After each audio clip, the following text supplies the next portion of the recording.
c'est un ancien terrain de tennis, devenu un jardin mandala qui a une vocation pédagogique.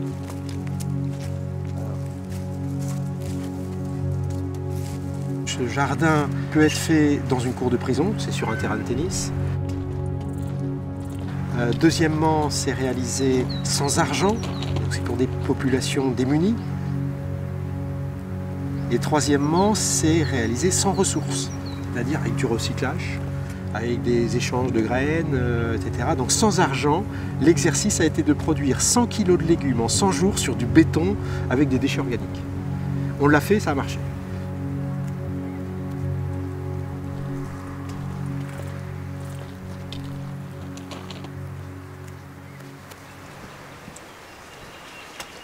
Et là, vous entendez un chant d'oiseaux. C'est le rossignol philomène. Et il nous fait un vrai concert au printemps. Donc quand on vient travailler ici, c'est un lieu de ressourcement avec le chant du rossignol philomène. Un cadeau.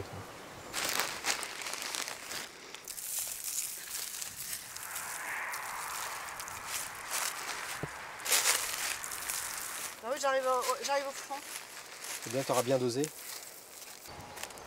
Voilà, nous sommes ici sur le jardin pédagogique à vocation thérapeutique. Et l'exercice, c'est d'apprendre à fabriquer du sol de haute vitalité pour aller sur la voie de l'autonomie alimentaire dans les conditions les plus défavorables pour les gens qui n'ont pas à manger à leur faim, mais aussi pour tout le monde, c'est universel. Et donc on a fait des expériences qui nous ont permis de fabriquer ce sol. Alors on va regarder ici, par exemple ici on a utilisé la technique de lasagne de pommes de terre. Donc la lasagne de pommes de terre, c'est à partir du béton, la dalle en béton du terrain de tennis, donc ça peut être la cour intérieure d'une maison. Hein. On a mis 4 couches de carton brun, des cartons d'emballage, on a enlevé les scotch. Et sur ce carton brun, eh bien, on a mis en cercle là, du bois en décomposition, des branches d'arbres bien décomposées, au sol, qui vont être des réservoirs à humidité. Et dessus, on a mis des coupes de gazon, des feuilles mortes, et on a alterné. Les coupes de gazon, c'est vert, c'est de la matière azotée. Les feuilles mortes, c'est jaune-brun, c'est de la matière carbonée. Et en alternant brun-vert, carbone-azote, ça fait un millefeuille. Et ce millefeuille, on appelle ça une lasagne. Eh bien, si on met des pommes de terre dessus, on voit il y a encore des reliquats de pommes de terre là. Voyez. Si on met des pommes de terre dessus, eh bien, les pommes de terre vont manger avec les micro-organismes toute cette couche de lasagne et vont fabriquer du sol. Et regardez, ici, on n'a pas du tout de terre sur ce terrain puisque c'est du béton. Et quand on creuse à l'intérieur, eh bien, vous allez pouvoir constater la richesse du sol ici qui est à l'intérieur. Et donc c'est un vrai trésor. Voilà, c'est un vrai trésor qui nous permet de cultiver de la nourriture. Donc là, l'année dernière, il y avait des poireaux, il y en a un qu'on a oublié de cueillir, il est là. On a eu des maïs, on a eu vraiment beaucoup de récoltes, des potimarrons, des butternuts, etc., des haricots. Donc là, on commence une nouvelle saison. On prend soin toujours de pailler, c'est-à-dire que le sol, cette belle terre qu'on vient de voir, elle n'est jamais à nu parce que c'est comme dans la forêt, le terreau de la forêt, il est toujours recouvert par des sols. Notre chair, elle est recouverte par la peau qui protège. Et donc la paille, c'est la peau qui protège le sol et qui permet de garder l'humidité et qui permet aux micro-organismes de continuer à faire le travail et éviter que quand l'eau de la pluie tombe, ça vienne tasser ce sol nourricier et ensuite quand il y a le soleil qui arrive, eh bien ça dessèche. Là, eh bien, on le voit, c'est toujours frais. C'est toujours frais. Et dedans, il y a des vers de terre, il y a tous ces petits micro-organismes. On a apporté quelques vers de terre. Et au fond, tout au fond, eh bien, on a le bois en décomposition qui sert de réserve d'humidité. Voilà, parce qu'on est quand même sur une dalle en béton. Et maintenant, on va passer à un nouvel exercice pour la nouvelle saison. On va semer du trèfle blanc. C'est la première fois qu'on fait ça cette année. Le trèfle blanc, c'est une technique qui nous est enseignée par un grand sage de l'agriculture naturelle qui est Masanobu Fukuoka au Japon, qui a fait ça pendant 50 ans, qui a découvert qu'on pouvait aggrader le sol. Au lieu de le dégrader, aggrader, c'est l'améliorer. On l'agrade en surface en semant du trèfle blanc qui a un pouvoir de couverture très important, qui va donc protéger le sol Et en même temps, quand on va semer après, une fois que le trèfle aura grandi, eh bien, ça va faire de la matière azotée. Donc là, on a vu, vous voyez, il y a beaucoup de paille, on a paillé pour protéger, mais il faut qu'on continue à faire les couches chaque année pour aggrader, pour monter le sol. Parce que le sol, il y a le vent, il s'en va, etc. Donc il faut continuer. Ça va secouer un petit peu, ça va rentrer dedans. Et puis avec l'humidité, parce que c'est très humide dessous, ça va rentrer dedans, ça va germer, ça va pousser.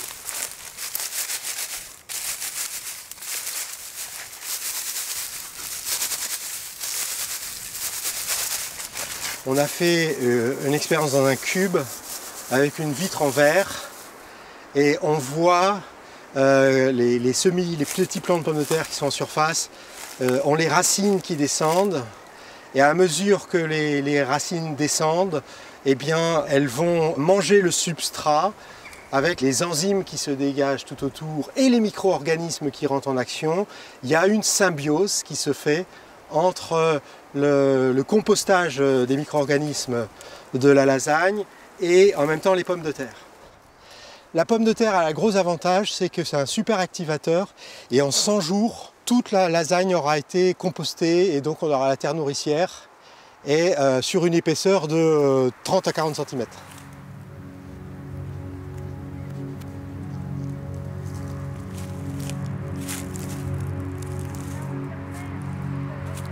Au début, on mettait, comme beaucoup de permaculteurs, des branches mortes, du bois mort, qui était sec, et ça séchait vite à l'intérieur. Et puis on a changé de technique. En observant la nature, on s'est rendu compte qu'il y avait des troncs d'arbres qui étaient tombés au sol depuis une dizaine d'années et qui étaient en état de décomposition avancée. Et quand on les ouvre, ces troncs d'arbres au sol décomposés, ça fait comme du pain d'épices à l'intérieur. Il y a des cloportes, des colamboles, des mille-pattes. Et donc, il y a des millions, des milliards de micro-organismes. Alors on prend ces pains d'épices et on ensemence le fond du sol de ces micro-organismes concentrés. Et en faisant la lasagne par-dessus, eh bien, on s'est rendu compte que même sans les pommes de terre, ça fonctionne. La nature, elle est bien faite. Et donc en mettant ces bois morts en décomposition avancée, remplis de micro-organismes, avec du broyage de végétaux verts, matière azotée, des feuilles mortes de peupliers, noisetiers, du brun, matière carbonée, et on altère brun-vert sur 40 cm, eh bien, on a planté par exemple des haricots avec des maïs et des courges, et ça a fonctionné, il n'y avait pas de patates. Donc je l'ai fait sur une bande avec des patates, et j'ai fait sur une bande sans les patates, et les deux ont fonctionné quand même. Donc il est vrai qu'avec la patate, c'est plus actif, ça va plus vite et c'est plus riche.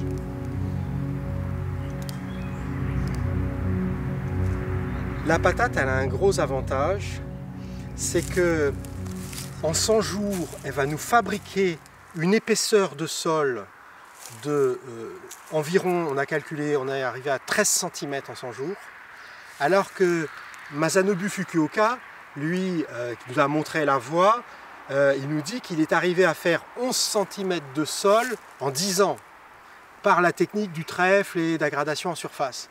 Alors la différence avec Fukuoka, c'est que Fukuoka, il l'a fait sur 10 hectares, alors que nous, on l'a fait sur 40 mètres carrés. Mais si on considère qu'il y a beaucoup de bouches à nourrir, il y a beaucoup de chômeurs, il y a beaucoup de personnes dans le besoin, et qu'on met en œuvre la participation citoyenne en faisant des milliers de programmes, eh bien, on peut fabriquer du sol en grande quantité. Et c'est ça qui m'intéresse dans les politiques d'aménagement du territoire, dans les villes et les villages du monde, c'est d'amener l'autonomie alimentaire rapidement et de refabriquer du sol vivant de haute vitalité dans un délai assez court. Et là, en 100 jours, on a les résultats. Voilà. Et donc le gros avantage de la pomme de terre, c'est qu'au bout de 100 jours, on a la récolte des patates. Et là, on a beaucoup de quantité de patates et donc de la nourriture. L'autre avantage, c'est qu'on peut planter immédiatement après la récolte de pommes de terre. Donc quand on récolte la patate, on peut mettre les choux, les salades et on ensemence pour l'automne et l'hiver suivant. Et au printemps, à la sortie du gel, eh bien, on a un garde-manger qui est garni et on a à manger dans le jardin.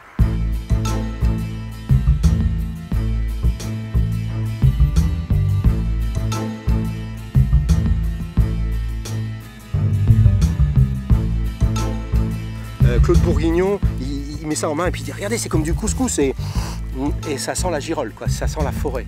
c'est de la terre vivante.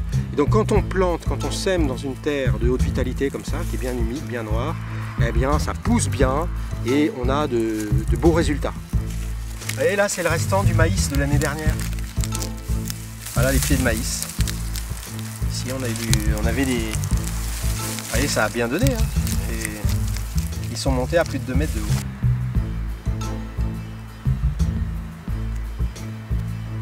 La terre noire ici, sur toute la propriété, ça n'existe pas.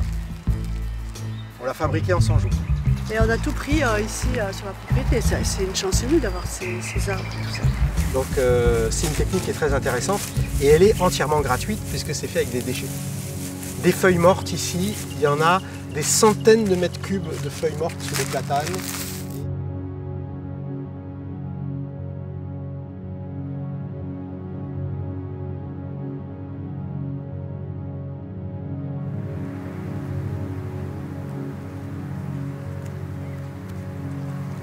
Ici, c'est le potager solaire, ce keyhole garden, ce jardin en forme de trou de serrure. Donc ici, on a une entrée au nord. Alors pourquoi c'est un potager solaire? Parce qu'on a l'entrée au nord et au centre ici, on a mis sur 1,20 m de hauteur une tour de compostage. Donc là-dedans, quand on jardine, eh bien, on prend tous les déchets organiques, on les met à l'intérieur. Et quand on arrose ici.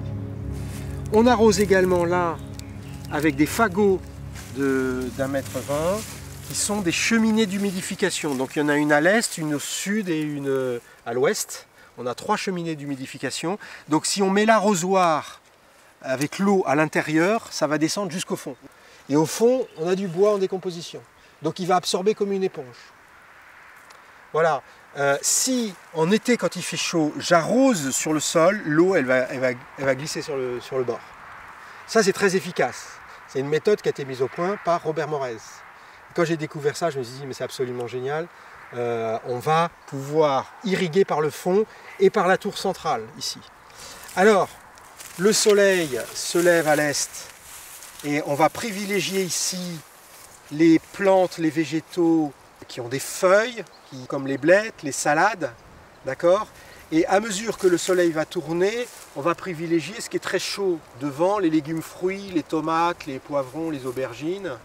Et en descendant à l'ouest au soleil couchant, on va privilégier les légumes racines comme les céleris, les betteraves, les radis. Voilà. Et on va trouver un équilibre comme ça. Et on a apporté une amélioration en montant des perches, ici avec des cannes, sur le cercle. Et on peut faire monter des haricots et des courges. Et en plus de végétaliser le dessus, en été, quand il fait très très chaud ici dans le sud de la France, ça va faire un ombrage qui va protéger le keyhole garden là.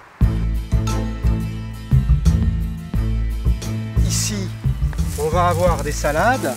Quand les salades vont pousser, on va avoir plusieurs salades, laitue, carolle, feuilles de chêne, etc. Et on ne va couper que une feuille ou deux de salade par laitue, et on va la laisser continuer à paumer.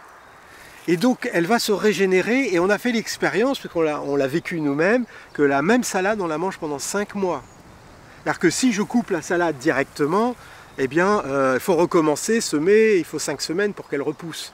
Tandis que si j'en mets plusieurs de différentes variétés, et je coupe une feuille de chacun, je remplis mon saladier, et je reviens le lendemain et je peux continuer l'opération, et je peux mettre de la capucine, de la bourrache, on a de la sauge, on a de la nette, on a du persil et on a notre salade. Et puis après on a les tomates, on a les aubergines, et voilà, c'est d'un très haut rendement. Ici, là, on avait des potimarrons la première année partout, en plus des tomates qui poussaient dedans. Donc on avait de la production de nourriture à même le sol, on avait de la production de nourriture dans l'espace et à monter sur la verticale en plus. Donc vraiment on a des très très hauts rendements sur une toute petite surface, c'est très intéressant. L'autre aspect qui est intéressant, c'est que si on le fait en ville et qu'on monte un muret de 60 cm tout autour, eh bien pour des personnes âgées, vous pouvez cueillir sans vous baisser. Et ça c'est appréciable avec des populations vieillissantes. Tout est à la portée de la main, vous voyez. Ici j'ai un cercle, je tourne tout autour, à moins d'1,50 m, tout autour, j'ai à portée de main et je vais privilégier une petite surface qui a un très très haut pouvoir de production. Donc voilà l'intérêt du Kewl Garden.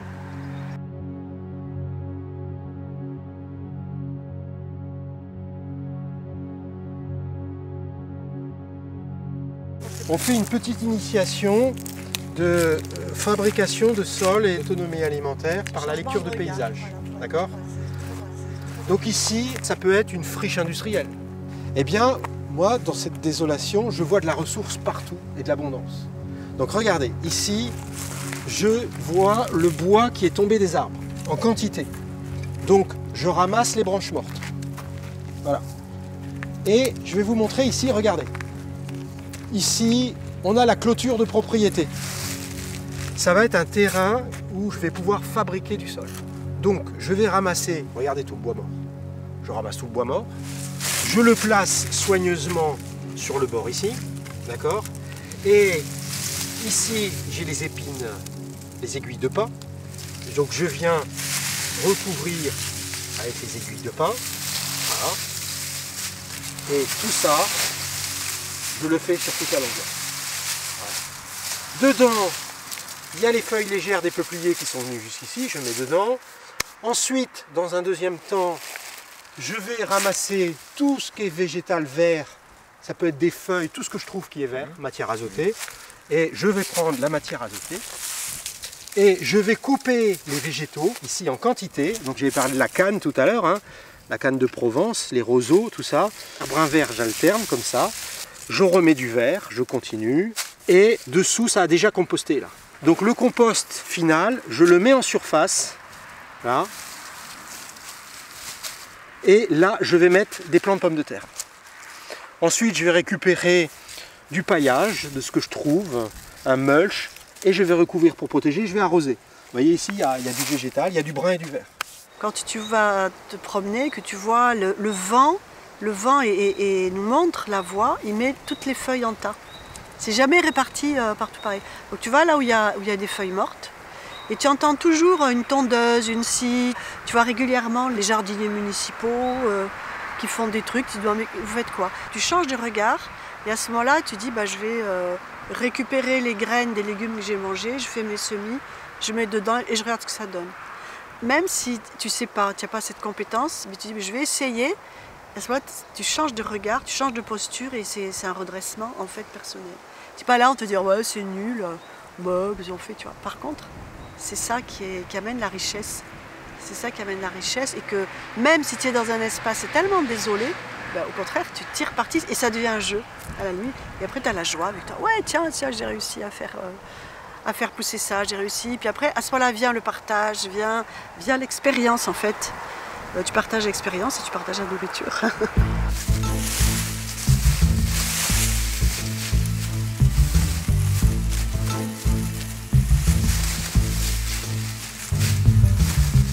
Donc je prélève de manière très consciencieuse, voilà, ici. Et puis là, quand je vois que j'atteins le sol, je remets. Et après mon passage, surtout, la terre n'est pas à nu dans la forêt. Donc on ne va pas agrader d'un côté pour dégrader de l'autre. Hein. Vous voyez ici, là, il n'y a aucune trace.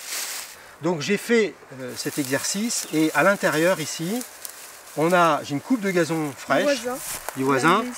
Voilà. J'ai des crottins de poney que j'ai pris sur le camp là. Et ouais, voilà, regardez. Ici, on a le plant de pommes de terre qui est en train de faire son travail et qui commence à manger tout ça. Voilà. Alors je vais le laisser là, je te remercie. Voilà. Donc je recouvre. Voilà. Voilà. Et il va déjà sortir ici. Et derrière le grillage du terrain de tennis, j'ai ramassé des branches plus grosses que j'ai mis derrière. J'ai ramassé également le crottin de poney, j'ai bouché les trous et j'ai fait un mulch par-dessus pour garder l'humidité. Là, ici, je vais planter, quand les patates vont commencer à sortir, je vais mettre des haricots sur toute la façade du grillage. Et je vais mettre des cosmos, des fleurs, je vais mettre de la courge sur toute la longueur, patates, courges, haricots, tout ça sur le béton. Les racines, elles vont descendre, elles vont passer derrière la dalle, se nourrir dans le crottin de poney, ici le compostage qui est à l'arrière, et l'humidité sous la dalle quand elles auront soif. Donc ça va les obliger à aller chercher l'humidité par-dessous. Et normalement, la pomme de terre, elle va composter toute la matière organique qui est ici, et donc elle va fabriquer du sol, mais en même temps je vais avoir des haricots sur toute la hauteur là, et des courges.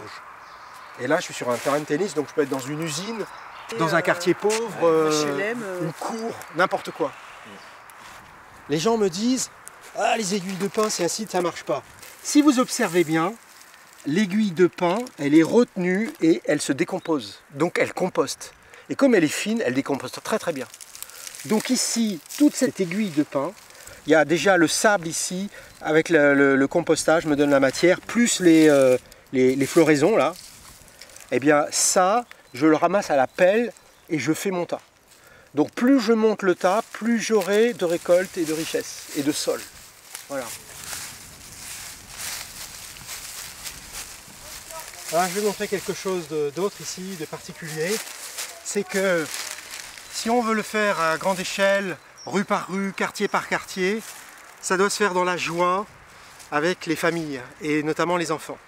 Et quand on propose aux enfants d'apporter les petits bois comme cela, eh bien on leur explique qu'ils vont boucher les trous comme ça. Et donc les enfants déjà par ces gestes où on met les petits bouts de bois dans les trous, ils peuvent faire leur part et ils adorent faire ça.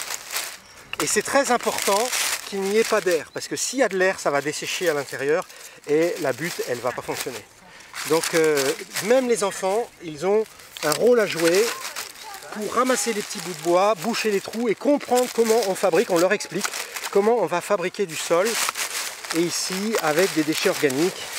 Et une fois qu'on a fait ça, je viens mettre pour bien boucher, voilà, tout ça.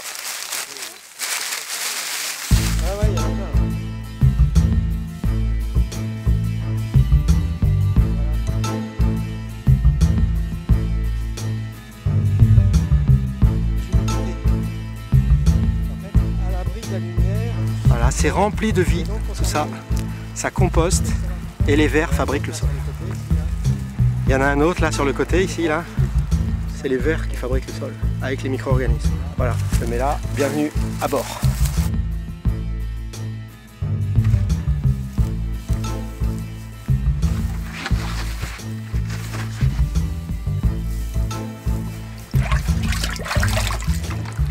Alors le secret de la lasagne de pommes de terre, c'est au début il faut arroser quoi.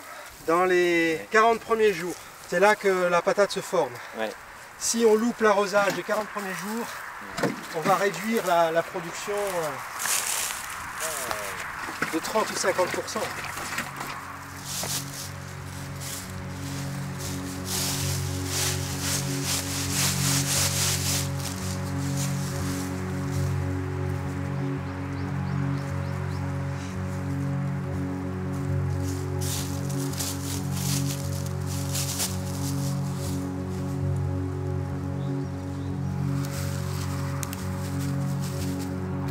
Donc maintenant, on en crée des outils pédagogiques, on le filme, on fait des photographies et on fait des tutoriels qu'on met en ligne gratuitement pour que tous ceux qui veulent en faire l'expérience puissent le dupliquer partout sur la planète.